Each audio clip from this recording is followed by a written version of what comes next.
Have you ever wondered what your life would be like if you had a second chance? Are you willing to take a gamble, open your heart, and change your thoughts and perspective for a new chance at life? Welcome to the Wisdom Cafe. I'm your host, Arthur Tassinello, a relationship and leadership coach and mentor. Join me each week for insights into how you can have more love, happiness, peace, and abundance in your life without giving up who you are. Know that you are powerful and you are the governor of your life. So listen, learn, and leap into a better future. Done.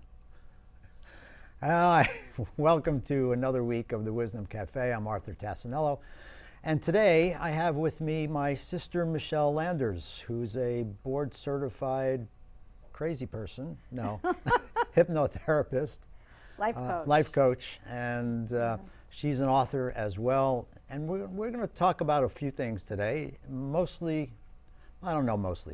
but more about Mother's Day and our mothers. And I like to, this is so great. So my now deceased mother-in-law used to say when Mother's Day rolled around, she goes, "To the mothers that bore us and still do." Oh, wow. That's funny. Yeah, that is funny. And you have to take it with a grain of salt. Yeah. So today, yes, let's talk about mothers a little bit. And Michele, Hello. Say hi to everybody. Hello. We see our parents differently, don't we? I would say so. I would say we see our parents. I think there are similarities. Yeah. But there are things that we saw, that we witnessed, that definitely changed our perception on both our parents. Right. I remember distinctly that our dad one day said to you that your mother didn't want you. Right. Right? And how old were you when that happened?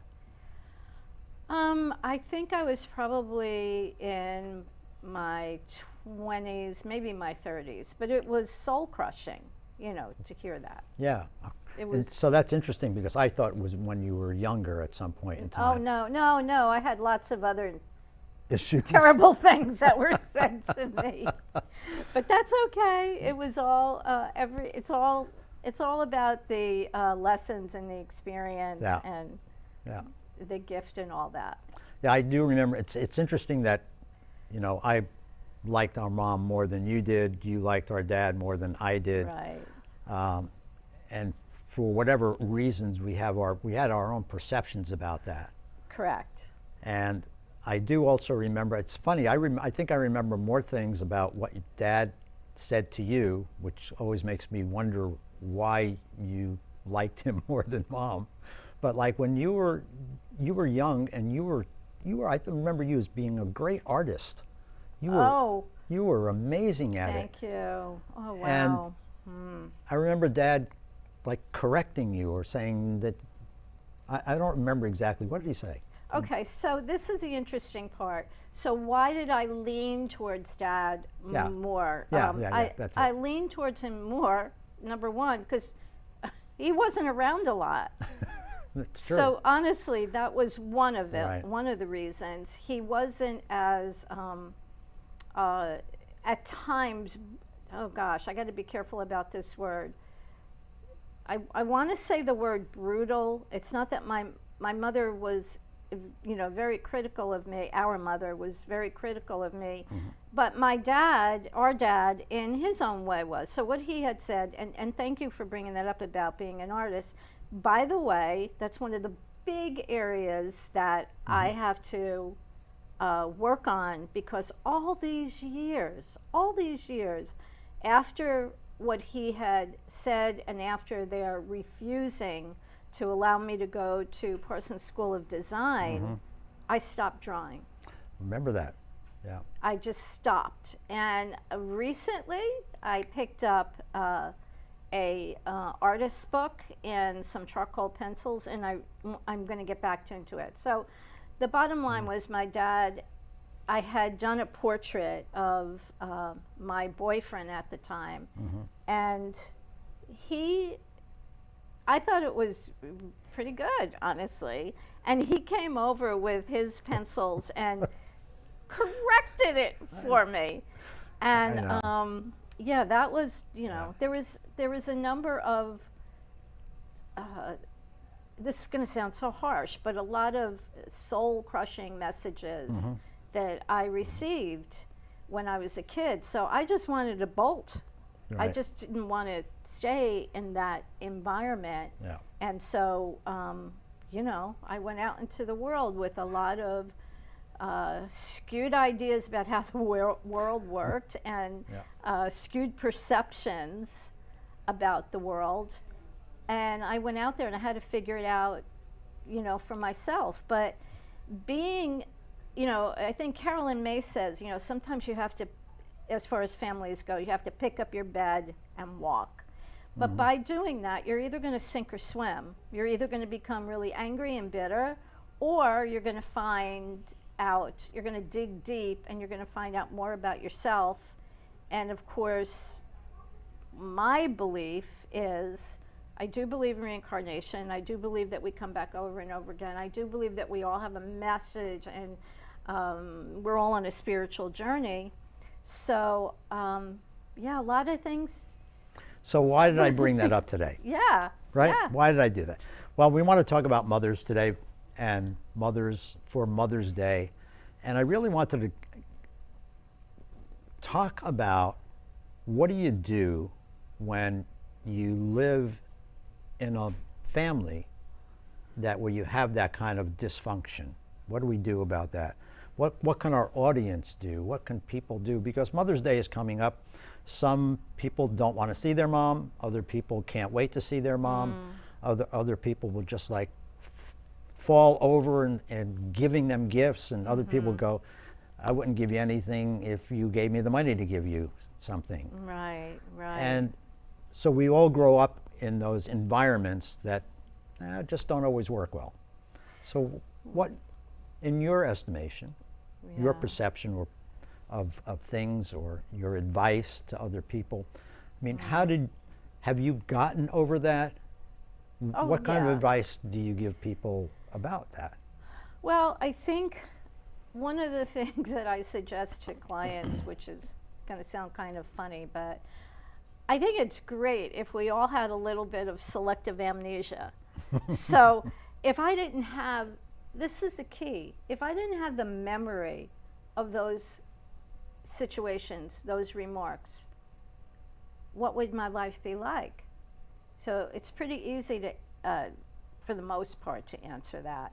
So it's keeping that memory alive of the things that happened, for me, is the undoing.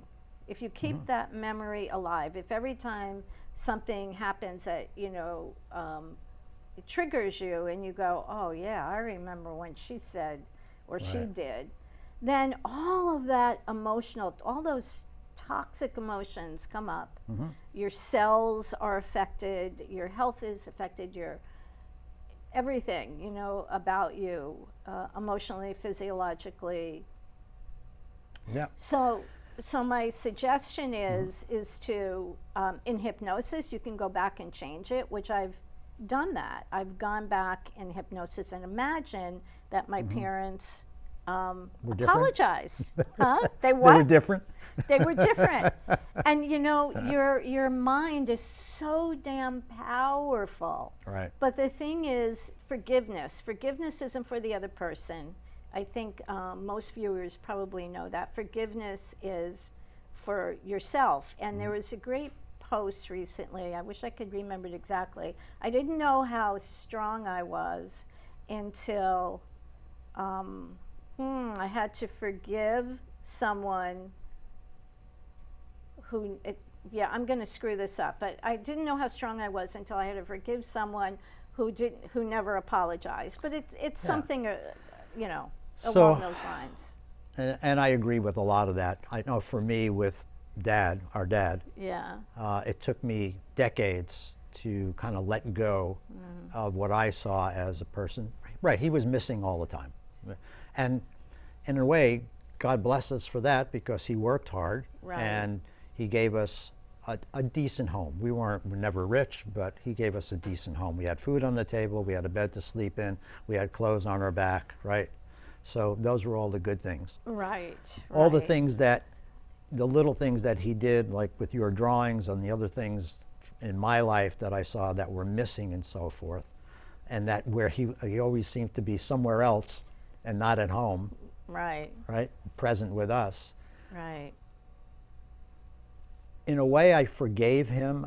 But today, for sure, I've forgiven him for sure about these things. But the pivotal point for me was when I went, you know what? He was doing the best he could with the knowledge that he had. And there was no Here's the thing. In most cases, and maybe I can't even say most cases, in some cases, your parents don't mean harm. It's only they're doing things the way they know how to do them, maybe the way they were brought up, that makes them the way they are. So if you can kind of look at it from a side view, Yeah. that says, all right, let me look at this person as if I really didn't live with them, as if I didn't really know them, and say, well, what's behind that? And you'll never forget those things. You'll always have those memories. However, you have the opportunity to kind of let it go. Even if you don't totally forgive the person, just let it go, because it's in the past, and what it's doing now is it's affecting you. It's affecting me if I don't let it go. I agree. It stops me from just being a more positive person, and may even drive me to do some of the things, as it did when I was younger, as it did when I was younger with my son, Yeah. until I Right. got through that. So Right. yeah, so we're talking about parents, even though we're kind of talking about Mother's Day, but we want to just impart a little wisdom about some of the things that you can do. As we ended, I was here earlier for the Brooklyn Cafe show, and we ended the show with, today, right now in this moment, there's someone that you love, there's someone that you care about, and I want to encourage you to reach out to them and tell them that you love them, because you don't know when you're not going to be here anymore. Right now we're going to take a quick commercial break, whatever that word is, break, and we'll be back in a few seconds. Thanks for joining us today. Thank you. Have you ever wondered what your life would be like if you had a second chance? Are you willing to take a gamble and change your thoughts and perspective? Welcome to the Wisdom Cafe. I'm your host, Arthur Tassinello, a relationship and leadership coach and mentor. Join me each Wednesday at 3 p.m. to explore what it is to be human and create that second chance. You've been watching The Wisdom Cafe with Arthur Tassinello. For more information, please contact the studio at 888-994-4995 or send an email to arthur@arthurtassinello.com. And now, back to the show. Hey, welcome back. This is our kind of Mother's Day event show. The reason I brought it up is because my sister, who is a very prolific writer, I love her. She's a great author. She's got a lot of great messages. And I have to say, we're really blessed that we somehow, the education, I guess, the good stuff, a lot of the good stuff got downloaded to us so that we can do what we're doing today, because it not only helped us growing up, helped us become better people, but now we want to help you. That's our purpose. And it's so weird in a way that we both love a lot and we want to help a lot of people. And I hope that maybe you, after the show at some point in time, you reach out to one of us if you really need something. But I'm going to just read a little bit of this. So Mother's Day can bring out different emotions in people. There are mothers who have lost children, single mothers raising children on their own, mothers who are separated from their children, women who yearn to be a mother, men who are mothers to children, grandmothers who are raising grandchildren, and mothers who have lost their own mother. I bring this first part up because, as my sister says, the relationship between child and mother, and especially a woman and her mother, is so powerful. It affects everything from your health and self-esteem to all your relationships. Yes. And you know, you touched on this before, Michele, a little bit, is that when we don't get centered and we don't let go or forgive, it becomes toxic to us, not just mentally, but physically. Right. Physically, Right. it affects us in so many ways.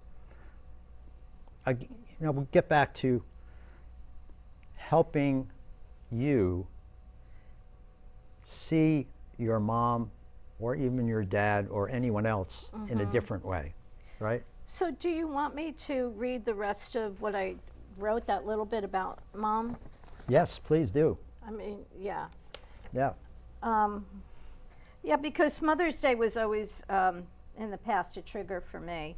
And my, this was my latest newsletter, but, okay, you read about, I read just this first part up here. okay. So I lost my own mother. Our mother. Yes, that's right. I'm sorry. We lost our own mother over 30 years ago now. It was right? 1981. Yep. So that's Right. 40 years.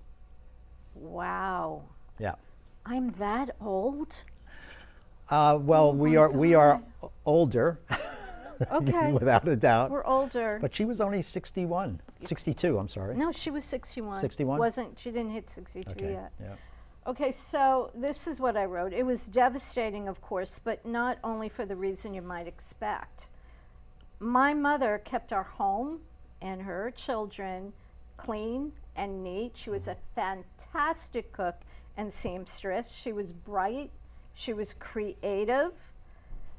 She was an incredibly imaginative woman. And I'm grateful. I'm really grateful for the fact that I inherited some of her talents. But what I longed for and what my heart ached for and what eluded me was the emotional support and the validation and the connection, that sacred bond that binds mother and daughter, or mother and children. The kind of relationship that I like to think, although we could call Alicia up and ask her how she feels about that, the kind of relationship that I do think That's that, Michelle's daughter, Alicia. yeah, that I believe I have with my daughter. So emotional abuse and neglect is not a one generational event, and that's important to know. And if you believe in DNA, and how could you not believe in DNA? But what my point is that this gets passed on until somebody stops the insanity. So my mother, though, at the understanding her background, at the very tender age of 13, was entrusted with and held responsible for the care and upbringing of her 6 younger siblings by her mother, our grandmother.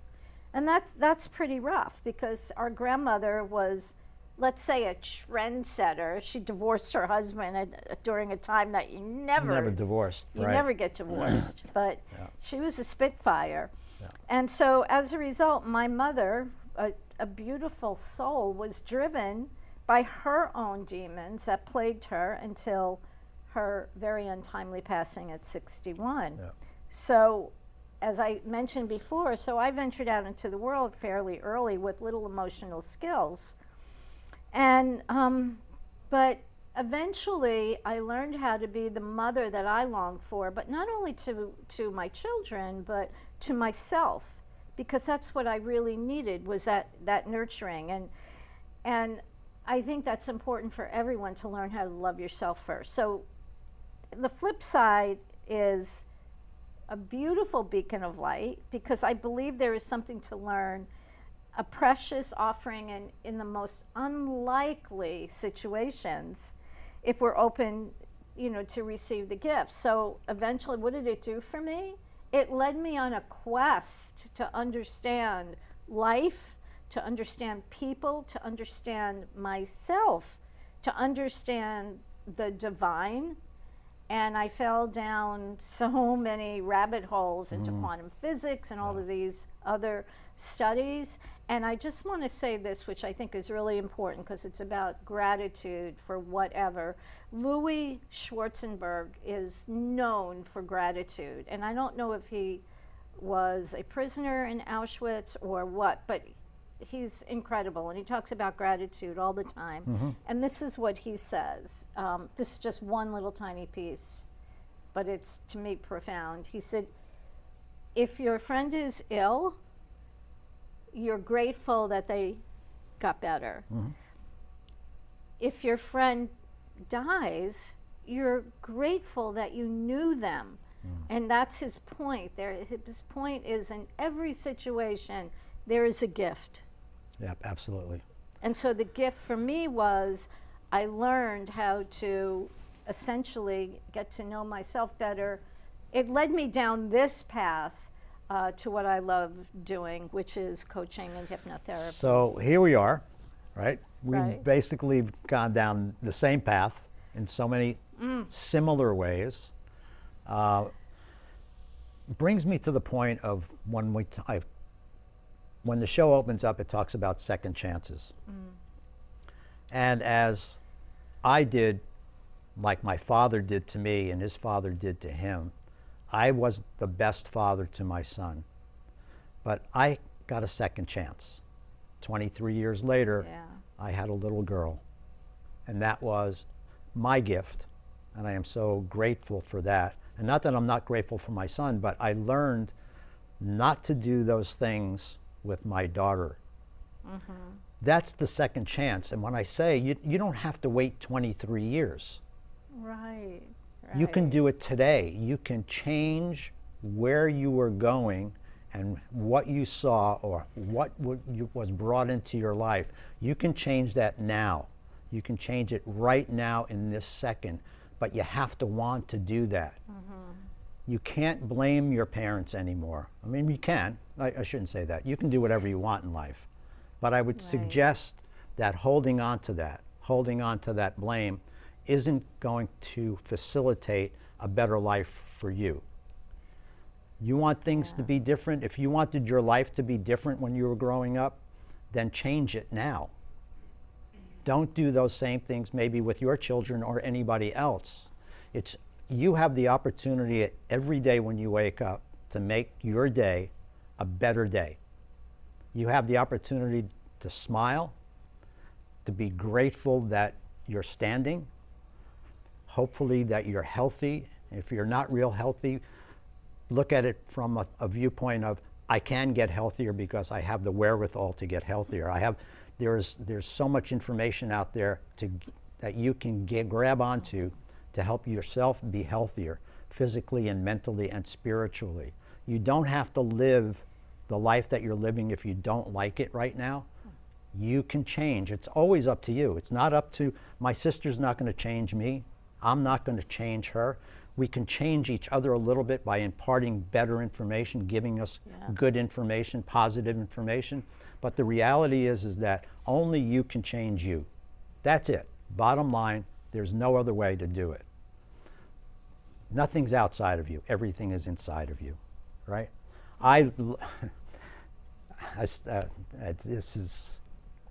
This gets me emotional. Life gets me emotional.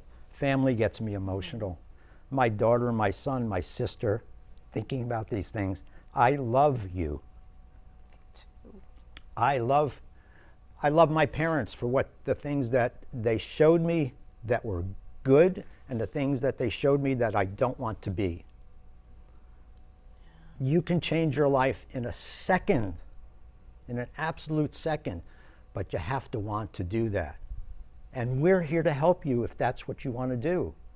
We've lived it. We write about it. We continue to live it every day. Continue. That's a good point. I mean, Right? I'm always growing, and the blessing, and I know you feel the same way. I think you do at least, about having you know, imparting whatever it is that we learned or we're learning, or you know, the programs that I have, is that when I'm with a client or with a group of people, I'm getting something out of that. Right. It's such a beautiful exchange of energy. Yes. I don't want to stop doing this because it keeps me on my toes, it keeps me digging, it keeps me looking inside Yeah. to who I am. Yep. And you do have a lovely relationship with Anthony now. I do. I have Yeah. a wonderful relationship with Anthony. I have a magical relationship with my daughter. Mm-hmm. I look at it as whatever's gone on in my life, I've been blessed in a lot of ways. It's not that I didn't have trials and tribulations as we shared with you, and the same thing with my sister. It's not that we haven't had those, but look at life as a blessing that you start to understand and learn more about yourself. Yeah. Learn more about yourself. I'm going to do a quick commercial for me, and this is the book that will help you go deeper. There are questions in here that will unveil to you who you are and what you want to be in your life. Who do you want to be? Who are you? When you start to understand who you are, you can do something about it. And if you really want to do something about it, then invest in yourself. Invest time in doing those things that will promote your goodness in you. And I can't tell you the blessings that you will have with all your relationships. I don't care who it is. And this relates to, we talked about parents, but this relates to your friends and your extended family. It extends to you, the people you associate with. It extends to your peers. It extends out your boss. When you change, things around you change. And that's not the exact saying, but No, I think that's pretty close. Yeah, I think it's right? pretty close. It's all about our thoughts. Our thoughts are everything. Our thoughts create everything. Everything that we do has originated with a thought. Yeah, it has an impact. That's right. So I like this little proverbs. Watch your thoughts because they become your words. Watch your words because they become your actions. Watch your actions because they become your character. Watch your character because it will become your destiny. Everything begins with a thought, as Michele said. Nothing gets created without a thought. Nothing. No thought, nothing gets created. That's how the wheel got created. That's how they discovered fire. That's how they discovered anything else to put man on the moon or whatever that is. It started with a thought, and somebody said, I think I can do that. And here's how we're going to go about doing that. So I think the key here, and you just outlined so many wonderful suggestions here, and it's about letting go of those toxic thoughts, whatever you have to do to let them go, and be grateful for everything in your life. And I know that's a tough one for some people to swallow, Sure. but I can promise you there's a gift in everything. And Yeah. do what you love. If you love to make ice cream, then be the best damn ice cream maker, and they will come. That's There's right. no lowly or lofty goals in life. We're in this together for a reason, Yeah. to help and support one another. I always say that everybody's in the middle. Literally Okay. in the middle. Because when Okay. I say in the middle, you're in the middle of young and old. You're in the middle Oh. of thin and heavy. You're in the middle of rich and poor. Everybody's in the middle someplace. Yeah, there's somebody out there that's the richest, and there's somebody out there that's the poorest. But Right, most of us right. are right in this middle ground somewhere. Right. So be grateful for what you have.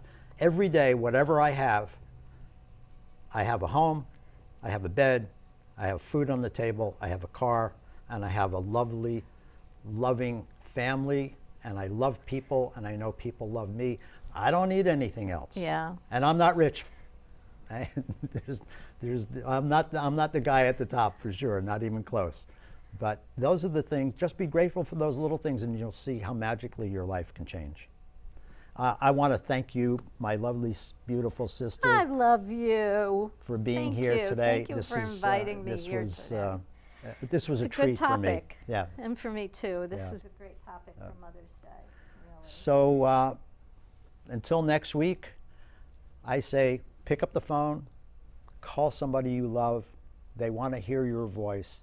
You know it's been too long between having them know how much you care about them, because you do not know when your last minute will be here. So God bless everyone. Have a wonderful week. Until next week, be the change you wish to see in the world. Thank you. You have been watching The Wisdom Cafe. Join me each Wednesday at 3 p.m. to explore what it is to be human and create that second chance, as I examine ways about how you can have more peace, love, and happiness in your life. Until next week, remember this: when you change what you do and the way you look at things, the things you